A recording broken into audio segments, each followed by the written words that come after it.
morning guys, good morning. Happy Thursday sa ating lahat. Ito guys, ano tayo? Biyahe tayo ng aga-aga. Kanina pa tayo bumibiyahe. Mga 3:30. Pero yun, wala pa rin tigil ang ulan, grabe. Buhos pa rin ng ulan, ang lalakas. Tapos malakas ang hangin kanina madaling araw. Grabe guys, tuloy-tuloy pa rin ang ulan. Tuloy-tuloy pa rin ang buhos ng ulan. Grabe, hindi na natin maintindihan ang mundo. Ano ba yan? Tawanan lang natin. Yan, ang aga-aga, ganun pa rin. Kagabi, ganun pa rin. Halos di makatulog sa lakas ng ulan. Lakas ng bagsak sa bubungan. Grabe. Good morning, payo ko sa lahat. Yan ha. Yun lang yung pinapayo sa inyo. Kapag hindi importante yung ating lakad palabas ng bahay, huwag na tayong lumabas. Yan, nagiging stay safe tayo sa ating bahay. Mas sigurado ang buhay natin, di ba? Kaysa yung labas tayo, hindi natin masigurado bagay yung daanan natin, baha or malakas yung buhos or hangin, maano tayo sa labas, di ba? Kaya mas safety tayo pag nasa bahay. Yan. Good morning sa lahat and happy Thursday sa inyo lahat. Yan. Enjoy lang. Ganun talagang buhay. Smile always. Yan. Di ba guys? Always smile.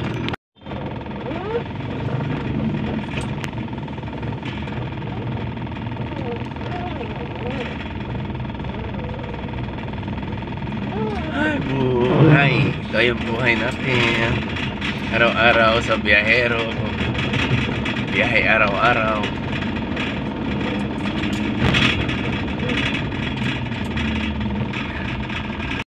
Ay, biyahe araw-araw.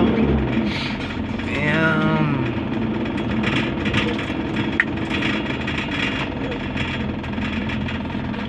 Grabe, no? Grabe, sobra itong bagyo. Grabe, ilang araw na to. Alam nyo yung damit ng anak ko na nilabhan ko nung Saturday, diba? Uniform niya yon. Hanggang ngayon, Saturday, Sunday, Lunes, Martes, Merkules, Huwebes, Biyernes, Huwebes. Ilang days na. Grabe. Grabe talaga, grabe. Ilang days na yung bagyo. Hanggang ngayon nandun pa rin, hindi pa siya tuyo. Kasi syempre tuloy-tuloy yung bugso ng ulan. Grabe naman. Nakakagrabe. Sabi ko nga, yung mga paa namin nagkakalipungan na dahil sa yung baha sa bahay. Pre may lower part portion. Madadaanan mo naman araw-araw yun. Nako yun, kakalipungan na kami. Ito tayo.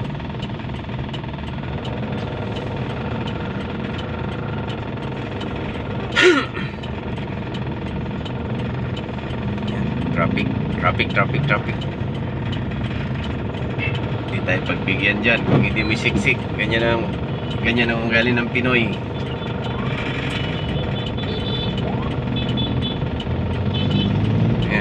Wala tayong pagbigyan, din pa rin tayong pagbigyan.